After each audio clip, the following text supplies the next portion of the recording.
పితా పుత్ర పవిత్రాత్మ నామమున ఆమేన్. జ్ఞానవాణి ప్రేక్షకులకు పునరుత్థాన క్రీస్తు నామంలో శుభోదయం. ప్రియ స్నేహితులారా, ఈనాటి సువిశేష పఠనము పునీత యోహాను గారు రాసిన సువార్త 10వ అధ్యాయము 1వ వచనం నుంచి 10వ వచనం వరకు. నేటి పఠనాలు దైవాన్ని కాపరిగా, మనలను ఆయన మందగా బోధిస్తున్నాయి. గొర్రెలకు కాపరికి మధ్య చక్కని అవినాభావ సంబంధం ఉంటుంది. ఆ అనుబంధాన్ని తనను అనుసరించే మనకు అన్వయిస్తూ నిజమైన గొర్రెల కాపరి ఏ విధంగా తన మంద కొరకు శ్రమిస్తూ చివరికి తన ప్రాణాలను సహితం లెక్క చేయడా, అదేవిధంగా ఆయన గొర్రెలమైన మన కొరకు మన కాపరి యేసు తన ప్రాణాలను అర్పించారు. గొర్రె మందలను ఆ మందల కాపరులు నేడు మన గ్రామంలో చూస్తూ ఉంటాం. గొర్రెలు తమ కాపరి స్వరాన్ని మాత్రమే ఆలకిస్తాయి, ఆయననే అనుసరిస్తాయి. అందుకే కాపరి గొర్రెల అనుబంధం ఎంతో గొప్పగా, చక్కగా కనబడుతుంది. పరిశుద్ధ గ్రంథము ఇదే వృత్తాంతాన్ని పదే పదే తెలియచేస్తూ ఉంది.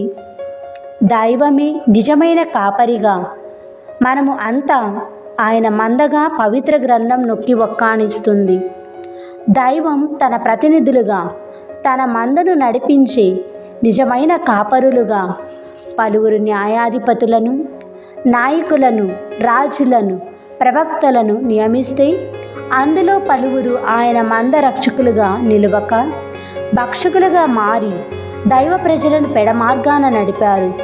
వారి వినాశనానికి గురి అయ్యారు.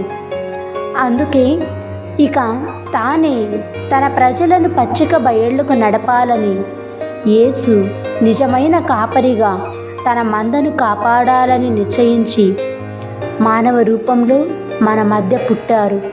కటిక పేద జీవితం జీవించి మాతృకగా నిలిచారు. మంచి కాపరి నేనే, నన్ను అనుసరించండి అని పిలుపునిచ్చారు.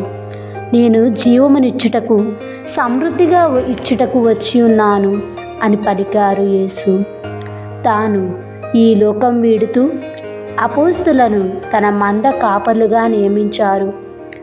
ఆ అపోస్తులంతా ఆయన మంద సంరక్షణలో ప్రాణాలను అర్పించారు. మనం కూడా నేడు దేవుని ఆత్మల రక్షణ కవచాలుగా చెయ్యమని, మరి ముఖ్యంగా ప్రస్తుత ప్రపంచం ఈ లోక ఆకర్షణలకు గురి అయి ఉన్న యువతను ప్రభు స్వరాన్ని విని ఆయన మందలో చేరడానికి కావలసిన ఆత్మవరాలు వారిపై హేరాళముగా కుమ్మరించమని పునరుత్థాన క్రీస్తు నామమున అడిగి వేడుకుందాం. ఆమేన్. పితా పుత్ర పవిత్రాత్మ నామమున ఆమేన్.